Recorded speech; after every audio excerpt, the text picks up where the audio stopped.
Genial Quest indica que Renan Santos poderia obter 26% das intenções de voto, enfrentando o presidente Lula, que nesse caso marca 42%.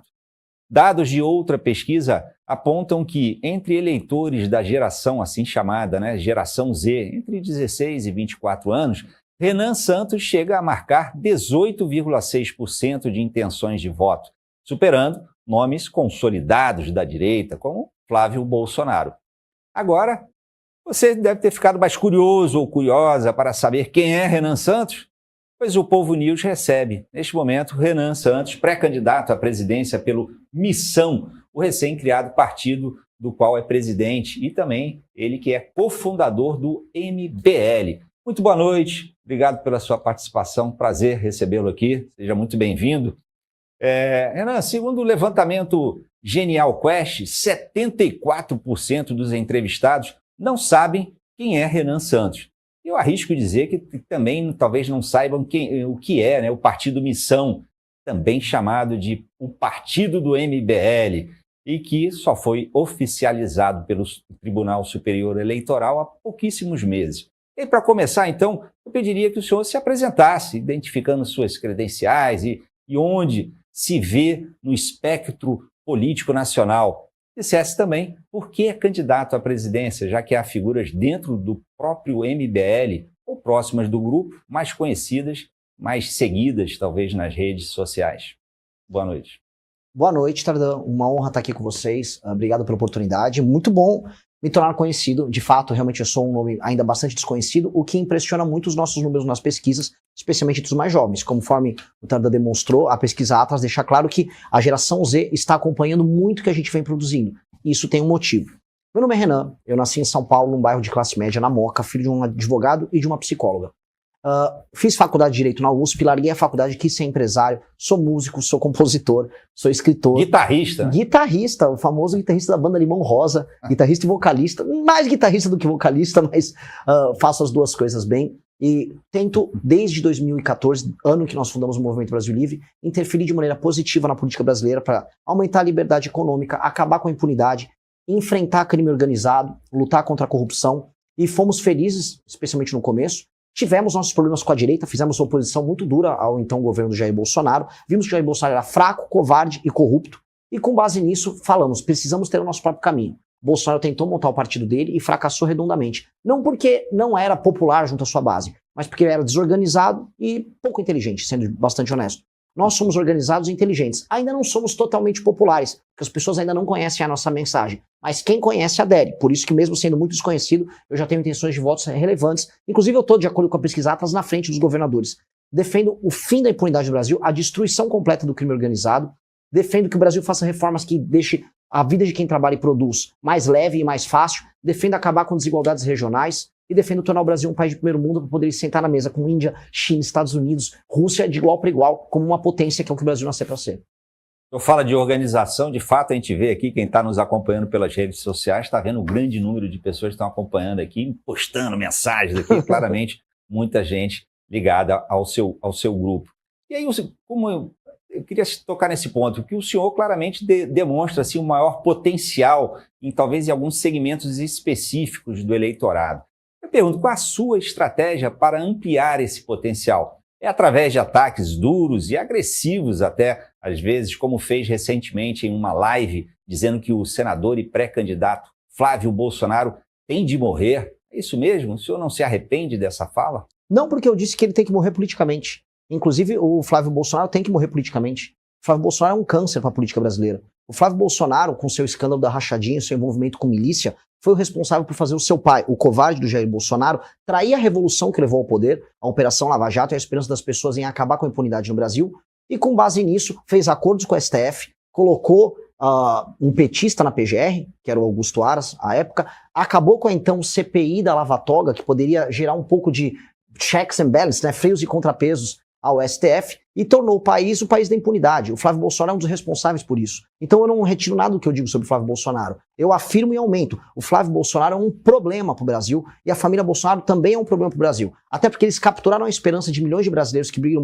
um país diferente e transformam isso num culto à personalidade do Jair. E na questão eu tinha perguntado lá na primeira pergunta, no espectro político, o senhor se considera ali o Missão, né, o partido Missão?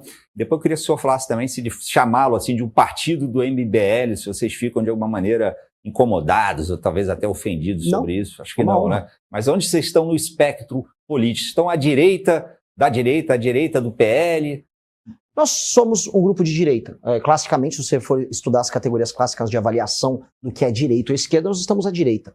Estamos mais à direita, inclusive, do que o PL. O PL é um partido de centro. Na verdade, o PL é um partido do centrão. Historicamente, o Valdemar da Costa Neto, que é o presidente do PL, ele não podia ver um escândalo de corrupção com o PT que ele entrava junto. O que é? Tem um mensalão, tô dentro. Tem um petrolão, me chama que eu não posso ficar de fora. Não à toa que ele é o rei da tornozeleira eletrônica, o Valdemar. Então nós estamos à direita deles. E o senhor propõe políticas talvez radicais contra crime organizado, né, com medidas inspiradas em, inclusive, inquéritos do ministro Alexandre de Moraes. É isso? Por favor, explica esse posicionamento. Ótimo ponto. O senhor Alexandre de Moraes, ele fez contra as pessoas que participaram daquilo que foi o 8 de janeiro, e mesmo contra, vamos dizer, pessoas que opinavam contra ele na internet, ele fez uso de uma teoria chamada direito penal do inimigo. Direito penal do inimigo é o seguinte: você reduz os direitos de defesa do apenado, vamos dizer aqui, ou do réu, e você aumenta a velocidade da justiça contra ele. Essa é uma característica de um direito, de uma teoria que foi inventada por um jurista alemão nos anos 80, chamado Günther Jacobs. É importante explicar isso para vocês, porque eu acho que isso tem que ser aplicado contra a facção terrorista. E isso já foi aplicado em vários países. Um país que todo mundo gosta de falar, pô, esse lugar é muito civilizado, é lindo, é a Dinamarca. Havia uma facção criminosa na Dinamarca, de tráfico de drogas, e aí na Dinamarca é o seguinte: se encontram vínculos teus com essa facção, inclusive de divulgação, você pode ir preso, mesmo não tendo cometido crimes. O direito tem que ser rápido e tem que ser muito duro contra esses caras. Até porque o Brasil vive uma situação de guerra. Se eu comparar, por exemplo, os números de homicídios para cada 100 mil habitantes, aqui no Ceará morre coisa de 30 pessoas a cada 100 mil habitantes. A Ucrânia em guerra morre de 4, 5 a 6 em ano de guerra. Ou seja, a gente tem uma situação de guerra, é uma situação que é excepcional e, portanto, nós temos que tomar medidas excepcionais para destruir o crime. Mas chamar de terrorismo é um pouco forçação de barra, né? Não. Você não acha, não? Não, acho nem um Pode pouco. ter ações, atos terroristas, mas que seja uma facção seja terrorista, eu acho que desvirtuar o conceito de terrorismo. Né? Eu não acho, não. Eu acho que ela pratica o terror, eu acho que elas são entidades políticas.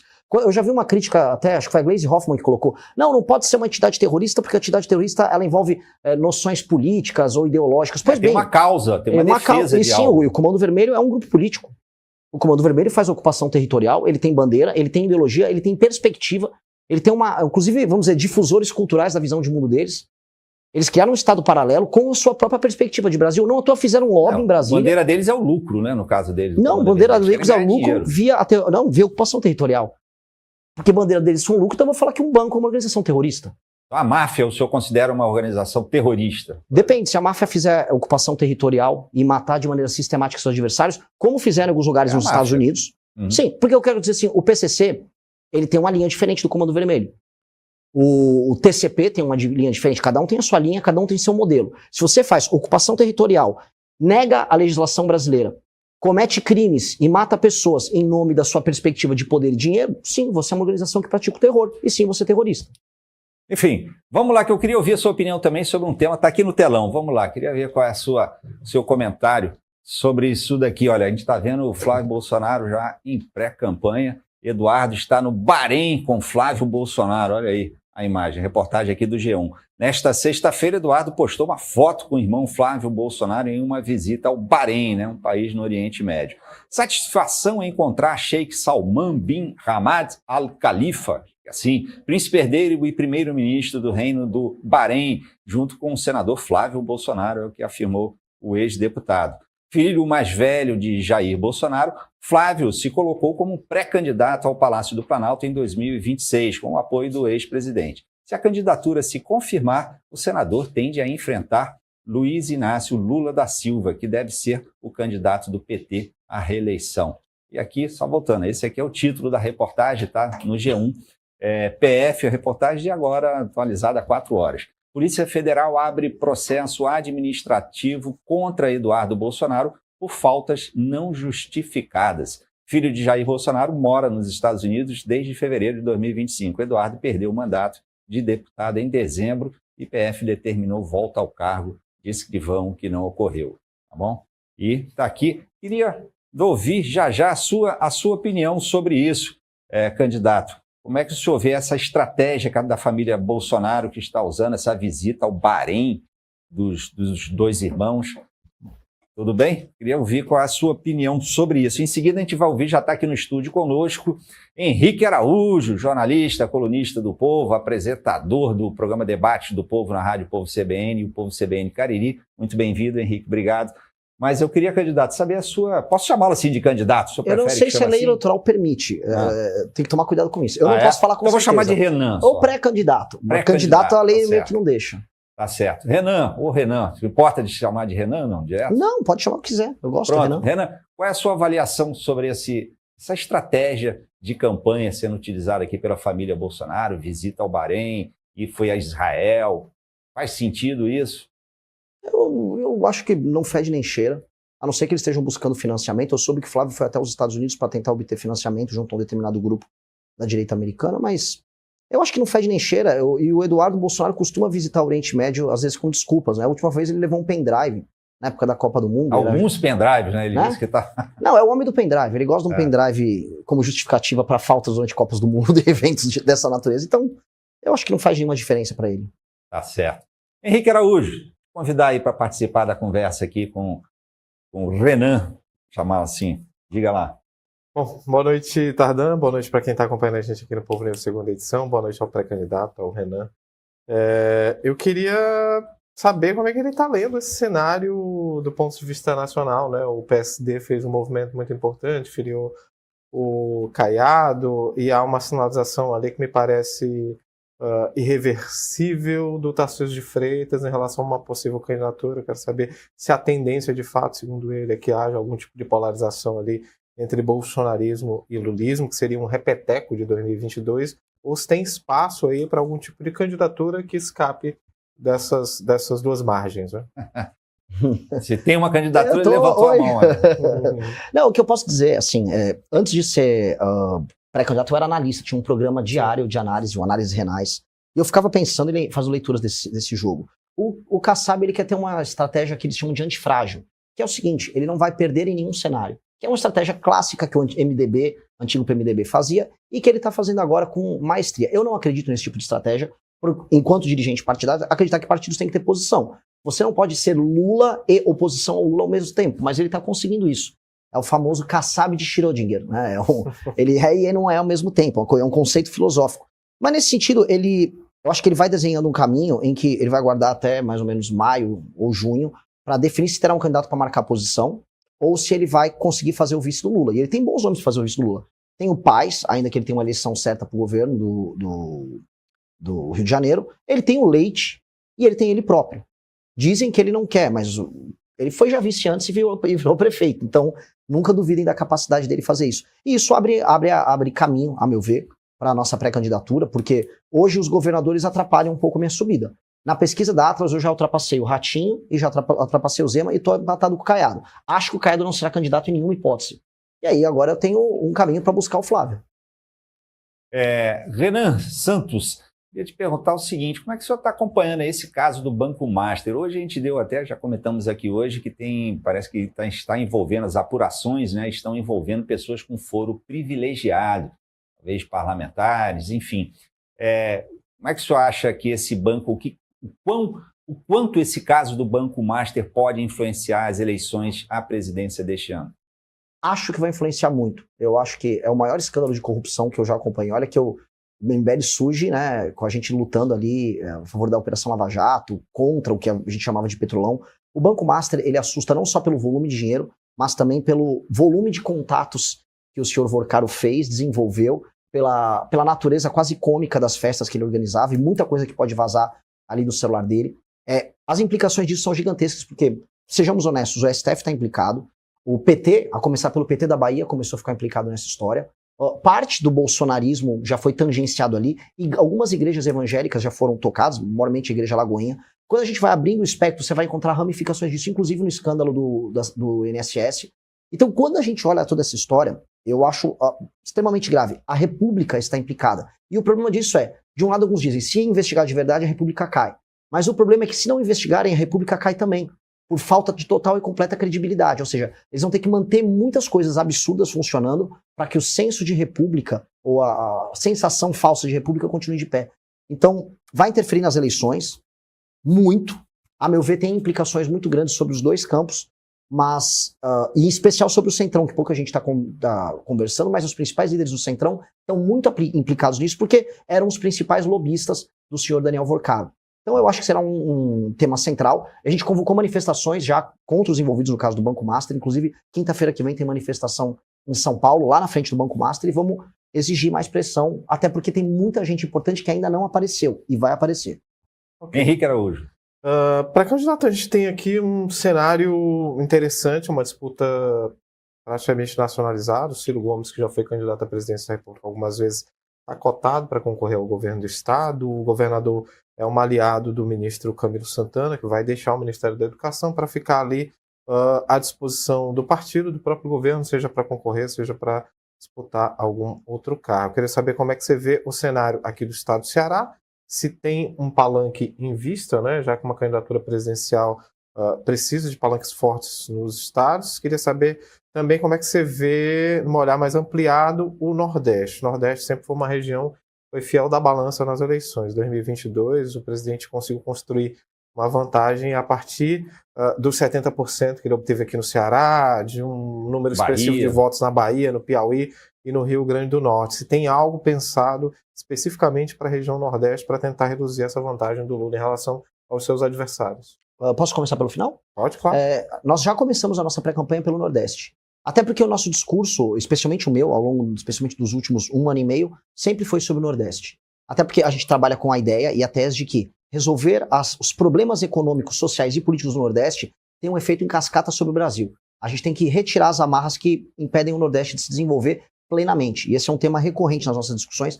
É inclusive um dos temas centrais, por exemplo, no nosso livro de programas, que é o Livro Amarelo. Então eu comecei a rodar o Nordeste, até para ver se as teses que a gente divulga são concretas no mundo real, no mundo fático. Então fui nas cidades pequenas, rodei esses montes de municípios pequenos, vimos experiências incríveis. Eu vivi desde o Porto Digital em Recife, que é sensacional, até cidades de 3 mil habitantes que simplesmente tinham que ser fundidas e se juntar com outros para serem, vamos dizer, do ponto de vista fiscal, viáveis.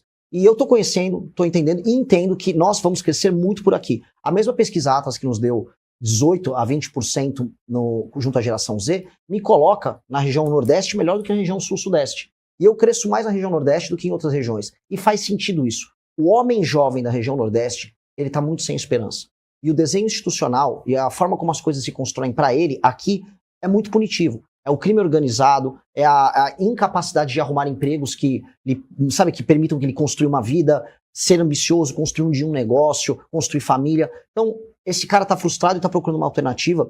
E aí é ali que eu quero justamente criar esse diálogo, criar essa conversa. E vem sendo a coisa mais interessante que nós fizemos em muito tempo. E para mim, inclusive, em certa medida, um pouco da quebra da tal polarização. Eu tô indo na área do Lula. Eu discordo num ponto que o Nordeste seria o fiel da balança, porque o fiel da balança, a gente for falar igual nas eleições americanas, seriam os tais swing states, os lugares que viram de ano a ano. A gente pode falar de Baixada Fluminense no Rio de Janeiro, a gente pode falar, por exemplo, de Minas Gerais. Eu acho que aqui é um lugar consolidado dos votos lulistas, assim como o Sul, Sudeste era um voto consolidado da direita. Eu acho que essas coisas tendem a se alterar ao longo dos próximos anos e nós vamos ser um dos grandes fatores de alteração. Sobre o Ceará, a gente vai buscar ter um candidato próprio. Eu quero fazer um anúncio aí nos próximos dias. Ter uma Antecipa logo. Não posso, ainda não topou.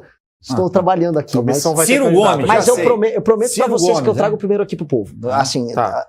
Então, de antemão, está descartada essa possibilidade de apoiar o Ciro aqui? Sim. Ainda que, olhando o cenário, se eu comparar o Eumano com o Ciro, eu acho o Ciro um cara mais razoável que o Eumano. Ou mesmo que o Camilo. Ciro, um cara razoável. Essa daí, vamos pegar essa fala para mais corte, razoável. Viu? Mais razoável. Essa daí é um corte bom aí para vocês usarem. Sim, o Ciro é bom, o Ciro é briguento. Mas ele parece comigo, eu não vou poder achar ele muito diferente. Pois é, eu queria... o senhor não acha que o Ciro Gomes tem perfil do Missão? Se ele fosse um pouco mais jovem, talvez. E se ele... Porque assim, olha só, o Ciro ele tem uma coisa que ele chama Plano Nacional de Desenvolvimento, que é o projeto dele. Nós temos o Livro Amarelo, que é o nosso projeto. Eu acho que o Ciro ele trabalha algumas teses como industrialização e a gente trabalha também. Só que a gente vê isso por perspectivas muito diferentes. Eu acho que a gente vai fazer industrialização como uma agenda de competitividade de um lado. Ele acha que a gente tem que aumentar, vamos dizer, reduzir juros e aumentar a taxa de investimento muito rápido. temos divergências sobre como resolver a questão fiscal no Brasil, mas ele ao menos é um cara que você consegue discutir projeto. Eu acho que tem um mérito nisso, por mais que ele seja meio bicudo, difícil falar com ele, meio briguento, mas é do jogo. Eu também não sou exatamente o cara mais fácil de lidar, então o jogo segue. Hoje é bicudo mesmo, porque ele tá no PSDB, né? Deixou o PDT aqui depois de uma crise e se filiou, retornando. Desculpa, não podia perder a piada. Foi boa a piada, mas assim, aí eu dei uma dica pra ele, eu consegui montar o meu partido, né? Vamos ver se ele consegue montar o dele. Eu acho que não. Por falar em partido, já estamos chegando aqui, temos que caminhar para o final aqui da nossa conversa, mas como é que é a estratégia do partido Missão para essas eleições? Porque eu não conheço, vocês dois conhecem muito melhor do que eu toda a legislação eleitoral, mas essas eleições são muito importantes para a permanência, para o futuro do Missão, não é isso? O resultado. Qual é a estratégia de vocês? Quanto vocês planejam, acreditam que vão conseguir eleger, né? Que números são esses? Então, essa é uma pergunta interessante, porque muita gente avalia que as eleições são um meio de você salvar o seu partido da cláusula de barreira. Se você não elege pelo menos 13 deputados federais, você não tem o dinheiro do fundo partidário, você não tem participação obrigatória em debate, você não tem tempo de TV. A gente não liga muito para isso. Primeiro porque a gente é capaz de obter o nosso dinheiro através de produtos online, através de doações. Nós somos um partido orgânico na sociedade civil. Então a gente não vai morrer se a gente não passa da cláusula de barreira, portanto a gente não está desesperado em passar. E como é que isso acontece? A gente não está indo atrás de políticos pré-estabelecidos que gostariam de ter diretórios do nosso partido. Vários políticos chegaram, me dá o diretório aqui do Estado que eu te elejo um deputado. Não vamos topar isso. A gente precisa construir um partido de uma geração. Então a gente tem tempo, a gente vai conseguir os recursos necessários. Nós não vamos vender o almoço para ganhar a janta. Vamos trabalhar sério, vamos ter uma candidatura séria, e aí a gente vai ficar no debate público de maneira muito perene. Vamos estar nos próximos 10, 20, 30, 40 anos fazendo sempre as coisas nesse padrão, pensando no longo prazo, sem ficar se desesperando. Eu sei que os nossos concorrentes, vários estão desesperados. E eu não vou entrar nisso. Muito bem. Henrique Araújo, você tem mais alguma pergunta aqui? Eu acho que tem um ponto que eu queria explorar, que é em relação ao Flávio Bolsonaro. Você falou que eventualmente pode procurar o Flávio Bolsonaro. Não. Aí, na campanha? Não foi no início. Não, eu quero derrotar ele. Quer derrotar, mas assim, no eventual segundo turno, caso não esteja lá, entendeu? Como é que você vê esse tipo de diálogo com o bolsonarismo? Eu só me vejo no segundo turno. E esses caras, eles atacaram a minha família, eles tentaram prender os nossos amigos, eles foram muito sujos com a gente. Eu não tô preocupado com ele agora. Eu tô preocupado em ir pro segundo turno. Esses caras, a família Bolsonaro? Família Bolsonaro. Eu sei o que eles fizeram com meus pais. Eu sei as pessoas que eles atacaram. Eu não perdoo isso. Muito bem. Deixa eu agradecer muito o Renan Santos, do pré-candidato à presidência da República pelo Missão. E daí eu queria perguntar para o senhor, para essa área, essa sua veia artística, que o senhor disse que é muito bom cantor e guitarrista, é isso? Melhor guitarrista do que cantor, né? Melhor compositor que guitarrista e melhor guitarrista que cantor. Mas eu tenho uma banda chamada Banda Limão Rosa, só com músicas autorais. Começamos a tocar, começou a aparecer no Spotify, começamos a fazer show e a coisa começou a crescer, né? E eu vou fazer as próximas pernas das viagens que nós vamos fazer, além dos eventos. Nós vamos ter, o jingle da campanha também, imagina. Sim, obrigatório. Eu já acompanho jingles dos meus amigos do MBL há anos. Vou ter que compor meu próprio jingle. Até porque é uma campanha barata, a gente não tem muito dinheiro, então se eu não compor o meu próprio jingle, eu tô ferrado. O senhor tem esperança de participar de debates ali com o presidente Lula, com os candidatos à presidência? Eu acho que será chamado? Tenho certeza absoluta. Pode escrever. Compromisso firmado. Eu estarei nos debates. Eu já estou pautando o debate para as eleições. Eu tenho a maior militância das eleições. Hoje nem Flávio nem Lula têm a maior militância digital que nós temos. E o caminho do crescimento nosso está dado. Vai ser inevitável a participação das eleições, a não ser que as emissoras tenham algo contra mim. Mas eu imagino que elas terão mais problemas com o Flávio e com o Lula do que comigo. Eu tenho certeza disso.